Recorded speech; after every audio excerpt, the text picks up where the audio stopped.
So how do you get the plants for your food forest? I've been out here gardening all day. I've got some plants here, mostly actually for my vegetable garden, which is right there. And I do food forest design, food forest installation, and a big part of building a food forest is actually implementing that plan and that design over time. At certain scales, you really need to put a lot of thought into how you're going to propagate your plants, and pretty much at any scale, you really need to think about how you're going to source them.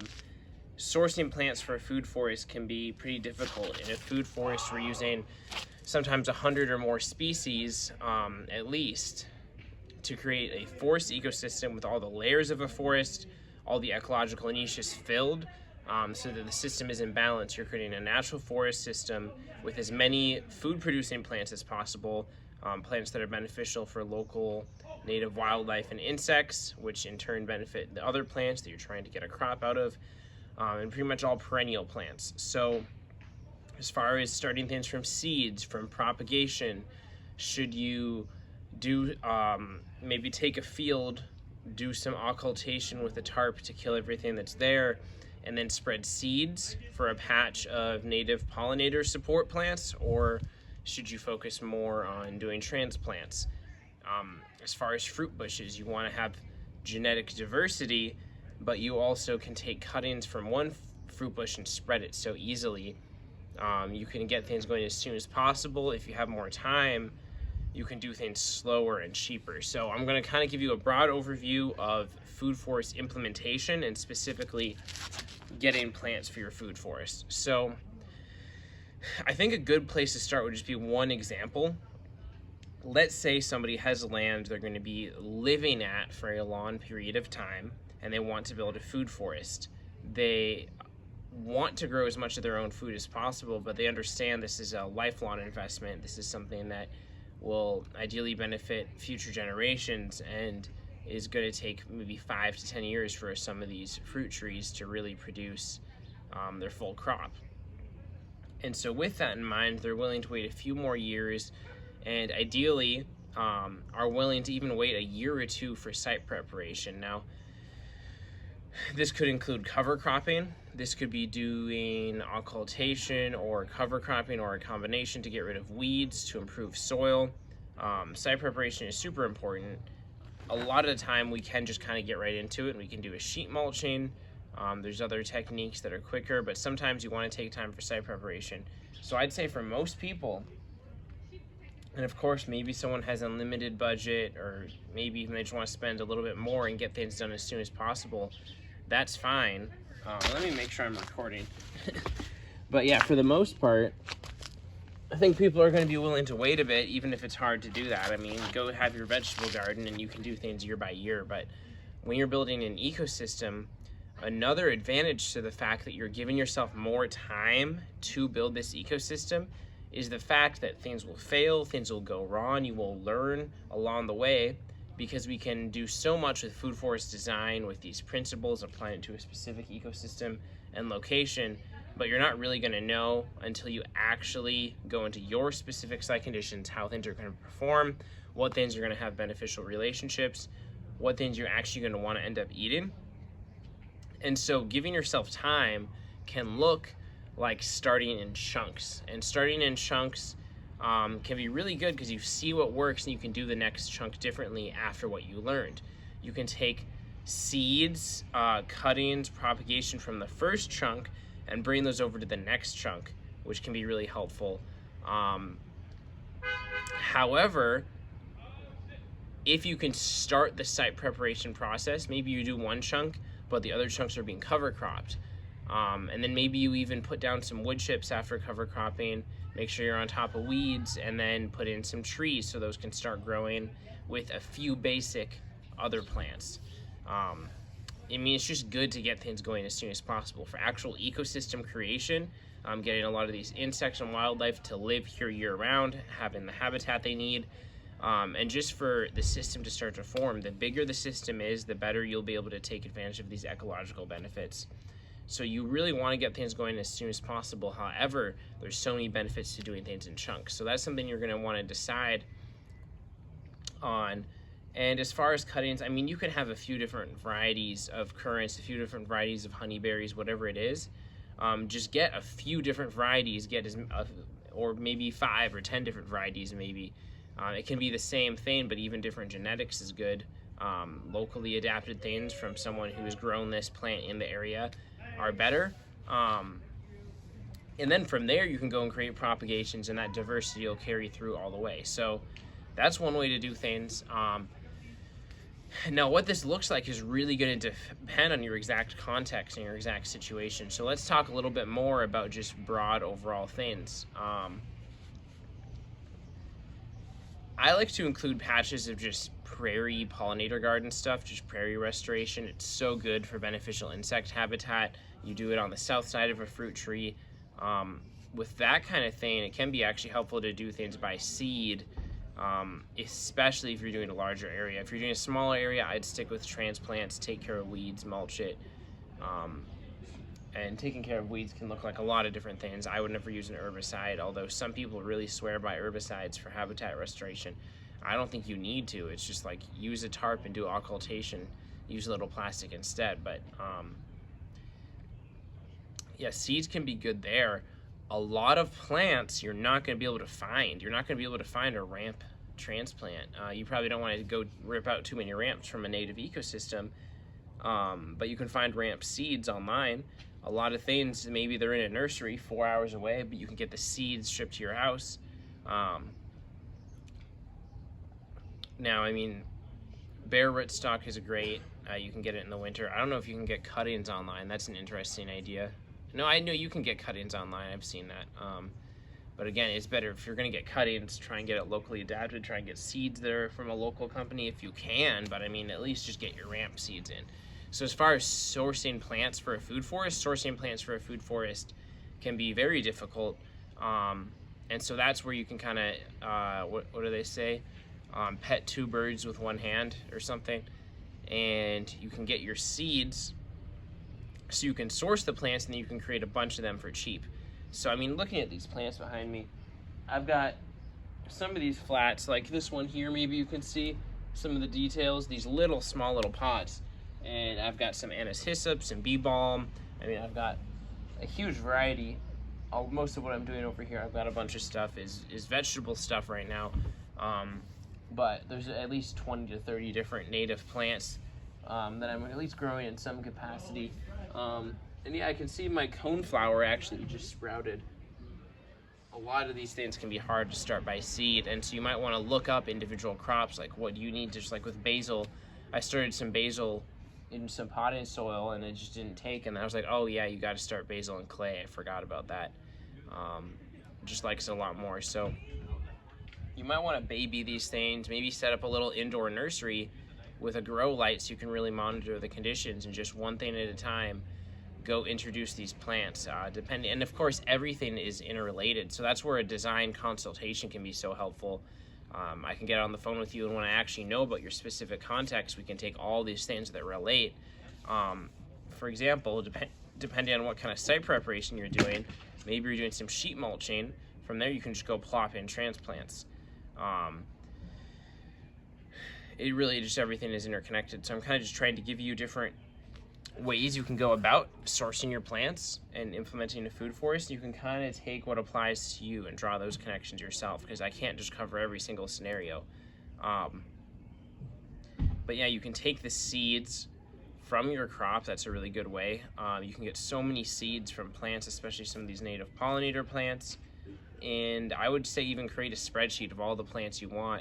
Look up for each plant what is the most effective way to propagate or source it, whatever it may be, and then go and do that. Take your seeds, create transplants, take your cuttings, create transplants, or go just stick them in the ground.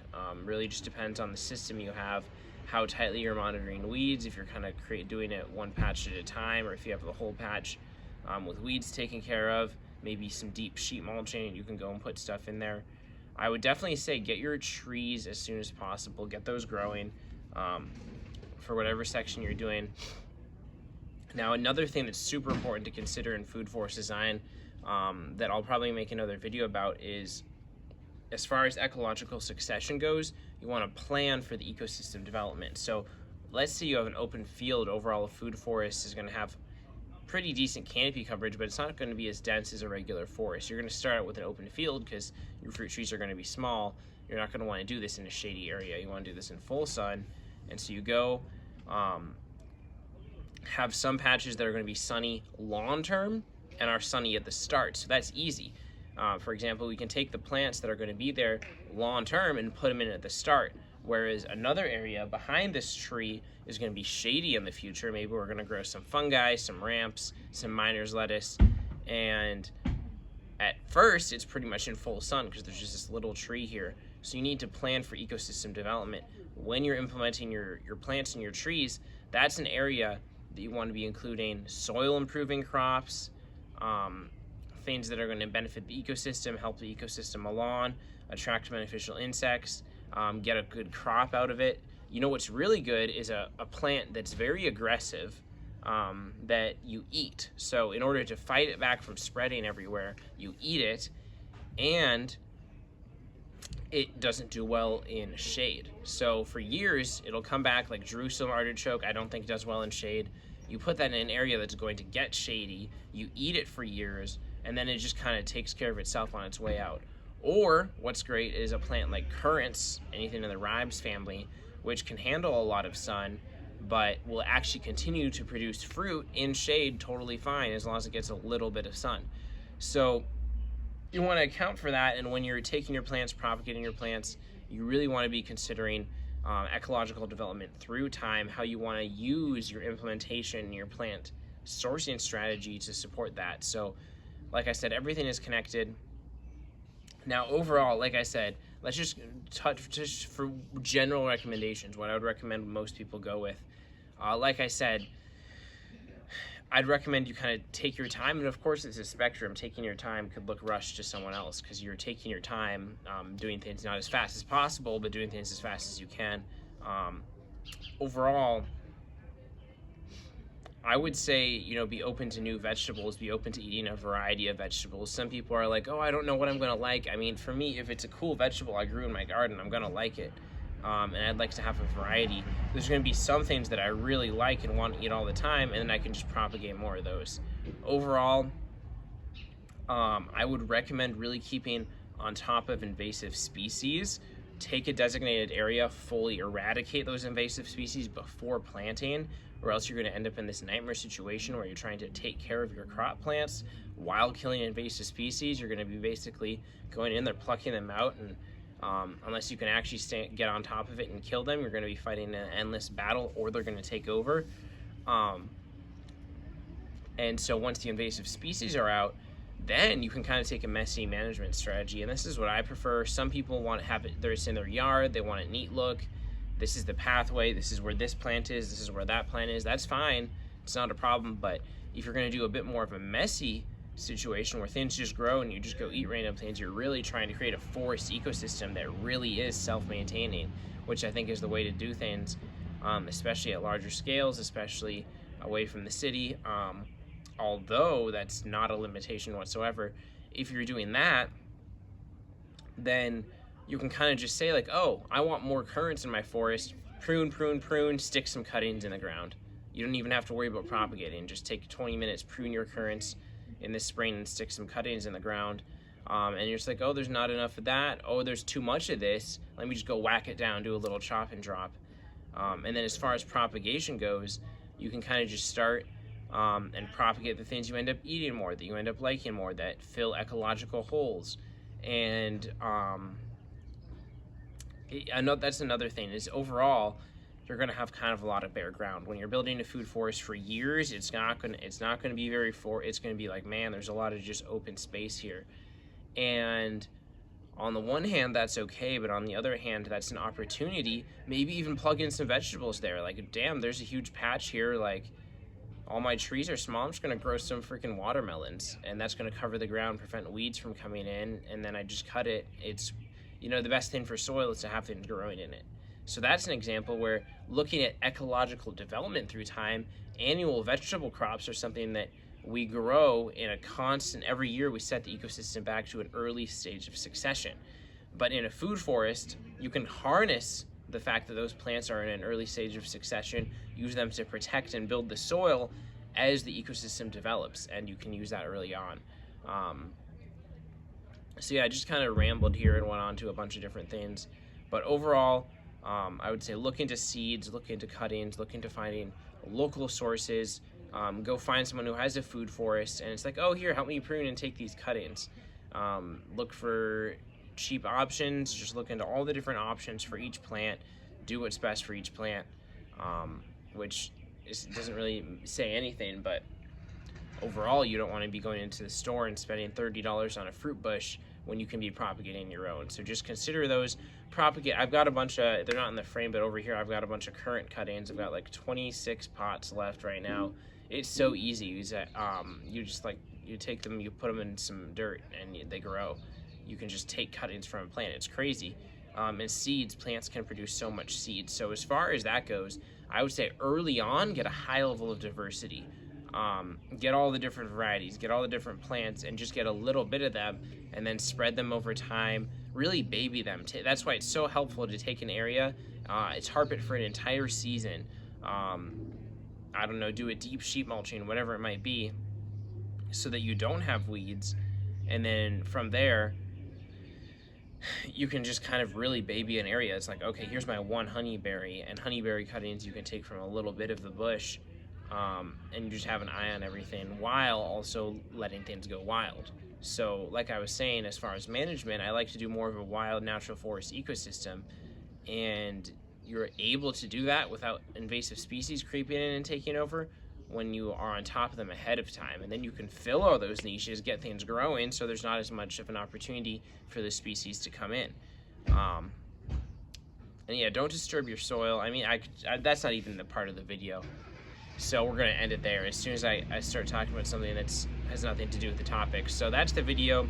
If you're interested in a design, go to my website, eternalharvestgardens.com. I say I do free design consultations. As of now, I'm only doing calls for people who are interested in a design or an installation. So if you're genuinely interested in a design or an installation, let's set up a call. Otherwise, just text me a quick text about your situation, and I'll leave you an audio message giving you some free advice and stuff. And yeah, you can get in touch with me on the website. Don't go book a call through that link. Just go and fill out your information so I have your contact. It's a crazy time. I haven't uploaded in a couple weeks. Just doing these garden installations and stuff all day, every day. I injured my back, unfortunately, but it's healing well. It's just a minor grade 1 strain. And yeah, I'll show you guys a little bit of my garden here. So yeah, that's the nursery there. And this is just, I mean, that's some chamomile there, but just a bunch of baby greens. So some onions there. And it goes a long ways, but there we go. There's some currant bushes, some nice healthy leaves on those.